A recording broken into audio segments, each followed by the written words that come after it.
मिट्ठू तोता चुपचाप से लोमड़ी के बाग में जाता और मजे मजे से पके हुए अंगूर तोड़कर खाता।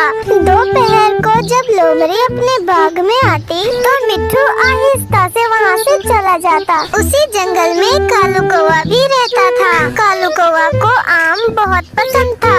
उसी जंगल के पास ही एक किसान का आमों का बाग था। कालू कौवा अकेला वहाँ जाने से बहुत डरता था, इसलिए वो एक दिन मिट्ठू तोता से कहता है, मिट्ठू एक बात कहूँ, मेरे दोस्त का ना आमों का बाग है। मैं हर रोज वहाँ आम खाने जाता हूँ।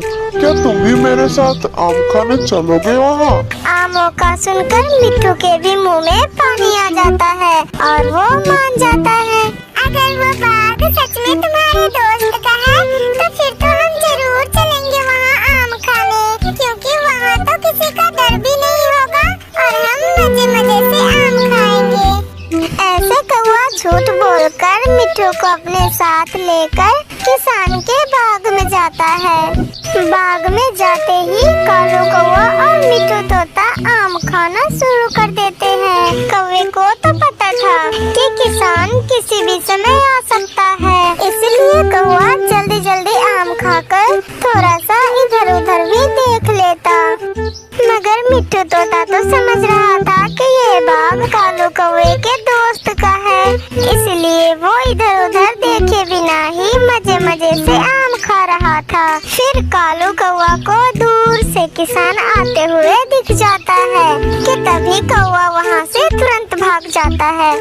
मगर तोते को तो कुछ पता ही नहीं चलता और पीछे से किसान आकर एक जोर का डंडा तोते की दुम पर लगाता है। हाय मैं मर गया, मर गया, कालू कौवे ने मेरे साथ धोखा किया है।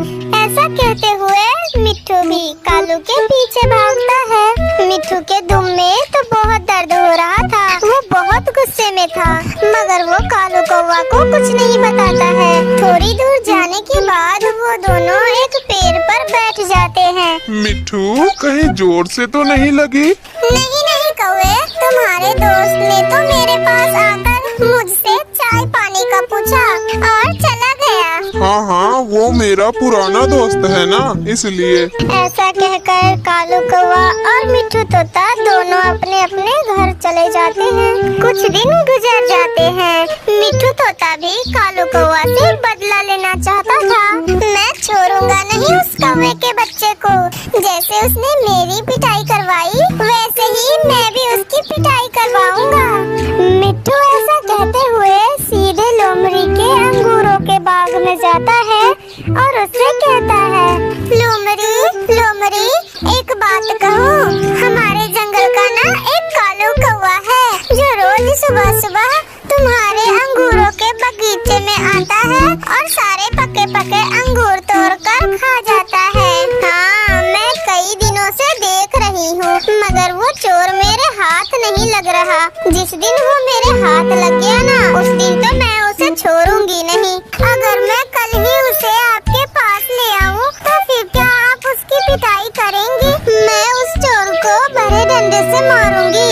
तो फिर कल आप सुबह सुबह ही बाग में आकर छुप कर बैठ जाना। उस चोर को लाना मेरा काम है।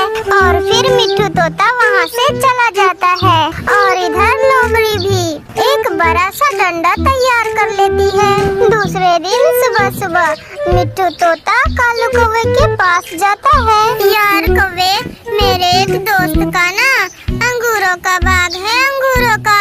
मैं तो वहाँ जा रहा हूँ अंगूर खाने। अगर तुम्हें भी अंगूर खानी है तो तुम भी आ जाना।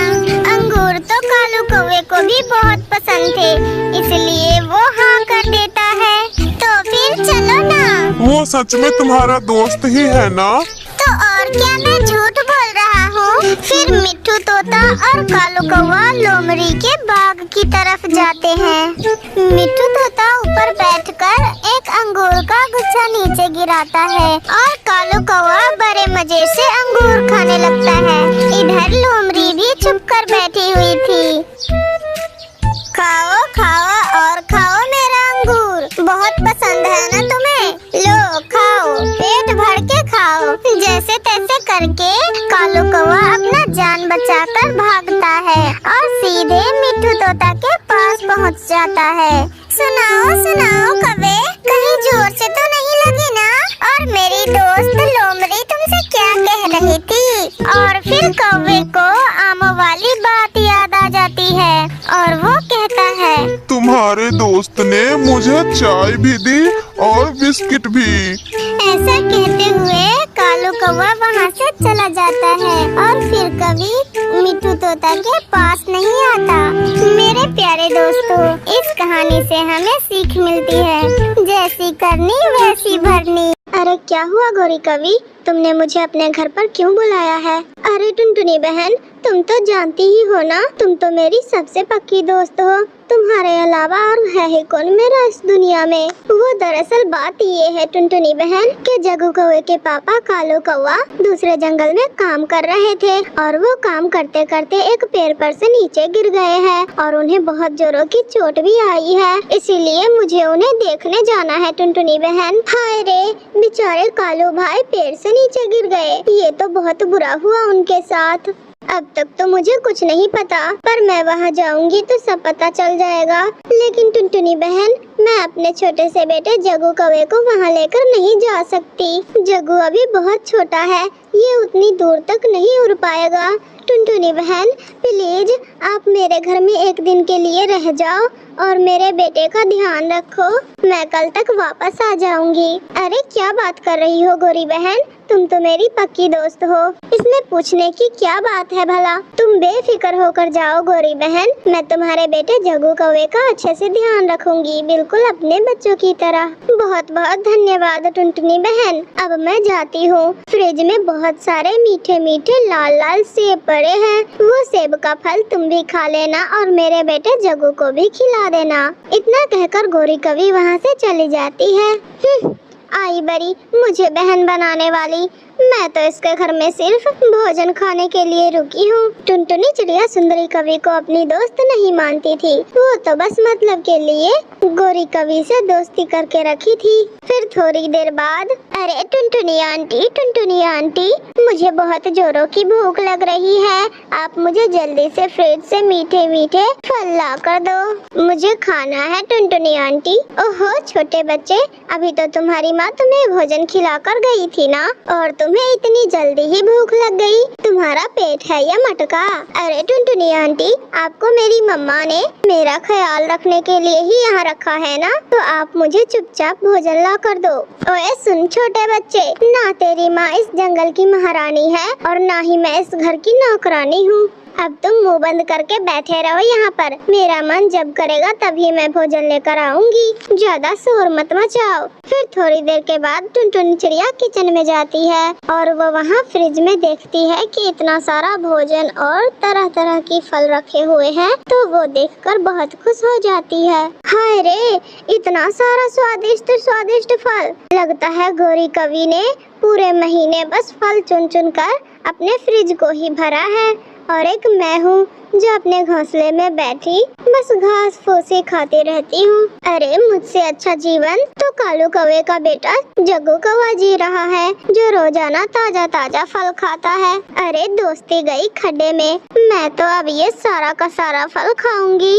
अरे यार, ये टुनटुनी आंटी कहाँ रह गई? अरे टुनटुनी आंटी जल्दी से आओ ना, मुझे बहुत जोरों की भूख लगी है, जल्दी भोजन लाओ। अरे हाँ आ रही हूँ, जब तक तुम मुंह बंद करके बैठे रहो। फिर टुनटुनी चिड़िया जग्गू कौवे को फल लाकर दे देती है और खुद घर से बाहर चली जाती है, और वो एक गड्ढे में बैठकर वहाँ से कंकड़ पत्थर उठाने लगती है। अरे वाह, कितना अच्छा दिमाग लगाया है मैंने, गौरी कवि के फ्रिज का सारा ही भोजन चुरा कर मैं अपने घर ले जाऊंगी और उसके फ्रिज में ये कंकड़ पत्थर रख दूंगी, कितना मजा आएगा। फिर टुनटुनी चिड़िया गौरी कवि के फ्रिज में सारा कंकड़ पत्थर रखकर उसका सारा ही भोजन चुराकर वहाँ से उड़ जाती है।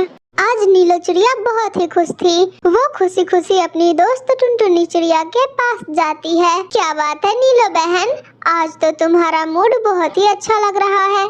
आज पूरे 2 सालों बाद मेरी सहेली मुझसे मिलने आ रही है। पता है, बहुत प्यार था हम दोनों में, हम लोग पूरा दिन पहाड़ों पर बैठकर सूरज को देखा करते थे।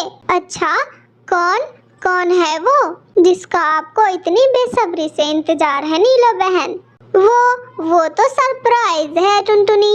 जब मेरी सहेली मेरे घर आएगी तब देख लेना तुम। अच्छा, अब तुम ऐसा करो, जल्दी से मेरे साथ मेरे घर चलो और खाना बनाने में मेरी मदद करो। कुछ खट्टा, कुछ मीठा और कुछ नमकीन। आज बहुत तरह की खाना बनाने हैं मुझे। अच्छा ठीक है नीलो बहन, आप अभी अपने घर जाओ। मैं अभी अपने बच्चों को दाना देकर आती हूँ, वो भूखे होंगे सुबह से। फिर नीलो चिड़िया अपने घर चली जाती है। बच्चों, आप लोग जल्दी जल्दी से खाना खा लो, फिर मुझे नीलो आंटी के यहाँ कुछ काम है, उन्होंने मुझे बुलाया है, मुझे जाना होगा। ठीक है? मम्मा एक बात बोलूं? नीलो आंटी की तो एक सहेली जाती है तो दूसरी चली आती है, लेकिन अभी तक आपकी कोई भी सहेली आपसे मिलने नहीं आई। लाडो बेटा, मुझे सहेलियां बनाने का कोई शौक नहीं है। मुझे तो दाना लाना, घर बनाना और बच्चों को संभालने से ही फुर्सत नहीं मिलती, तो फिर मैं क्या बनाऊं सहेलियां? फिर टुनटुनी चिड़िया अपने बच्चों को खाना खिलाने के बाद नीलो चिड़िया के घर चली जाती है। टुनटुनी बहन, मैंने अपनी सहेली के लिए दलिया और मीठी खीर तो बना लिया है, मगर अब तुम जलेबिया और मोतीचूर के लड्डू बना दो। उसे खाकर मेरी सहेली बहुत खुश हो जाएगी। पता है, उसे मीठा खाना बहुत पसंद है। क्यों नहीं नीलो बहन, मैं ऐसी मिठाइयाँ बनाऊंगी कि आपकी सहेली पंख चाटती रह जाएगी। फिर टुनटुनी चिड़िया मिठाइयाँ बनाना शुरू करती है। सुनो पक्षियों, मेरी बात सुनो। मगर सुंदरी कवि की लंबी चोंच और तीखी आंख देखकर तो पक्षी डर जाते हैं। क्या? और ऐसे करके वहाँ से फुर से उड़ जाते हैं। लगता है पक्षी मुझे देखकर डर गए। अरे, यहाँ तो मुझे कोई रास्ता बताने वाला भी नहीं है। पूछती पूछाती सुंदरी कवि नीलो चिड़िया के घर पहुँचती है। नीलो चिड़िया अपने घर के बाहर बैठी होती है। फिर नीलो चिड़िया अपनी दोस्त सुंदरी कवि के गले मिलती है। कोई परेशानी तो नहीं हुई ना रास्ते में? नहीं नीलो, कोई परेशानी नहीं हुई। मैं तो बहुत अच्छे से आ गई तुम्हारे यहाँ। अरे नीलो, तुम पहले कितनी मोटी ताजी हुआ करती थी, थोड़ा खाया पिया करो। अब कितनी सूखी सी हो गई हो और धूप में भी थोड़ा कम निकला करो। तुम्हारा नीला चमचमाता रंग फीका पड़ रहा है। अरे सुंदरी बहन, अब पहले जैसी जवानी कहाँ, अब तो मैं बूढ़ी हो गई हूँ, तो मेरा चमचमाता रंग फीका ही पड़ेगा ना। अरे कहाँ नीलो बहन, अभी तुम बूढ़ी कैसे हो सकती हो? अभी तो तुम पूरे 16 साल की जवान चिड़िया दिखती हो। अरे सहेली, अब इतनी भी तारीफ ना करो मेरी कि मैं फिर से पहले ही की तरह फूल कर मोटी हो जाऊं। फिर नीलो चिड़िया अपनी दोस्त को घर के अंदर लेकर जाती है। सुंदरी कवि की लंबी चोंच और तीखी आंख देखकर तो टुनटुनी चिड़िया भी डर जाती है। नीलो बहन, ये कौन है? अरे टुनटुनी, यही तो है मेरी बचपन की सहेली, जिसका इंतजार मैं बड़ी बेसब्री से कर रही थी और जिसके लिए मैंने इतने स्वादिष्ट भोजन भी बनवाए हैं। यही है मेरी सुंदरी कौवी सहेली। अरे नीलो सहेली, लगता है कि बाकी पक्षियों की तरह ही ये चिड़िया भी मुझे देखकर डर गई होगी। अब मेरी नाक में तो बहुत स्वादिष्ट मिठाइयों की सुगंध आ रही है नीलो। फिर नीलो चिड़िया अपनी सहेली को तरह तरह की मिठाइयाँ खिलाती है। सुंदरी कवि तो मिठाइयाँ इतनी जल्दी में खा रही थी कि जैसे बरसों की भूखी हो। आहा, कितना स्वादिष्ट मिठाई है ये। बहुत दिनों बाद मैंने इतना अच्छा और इतना स्वादिष्ट मिठाई खाया है। मेरा तो दिल ही खुश हो गया नीलो।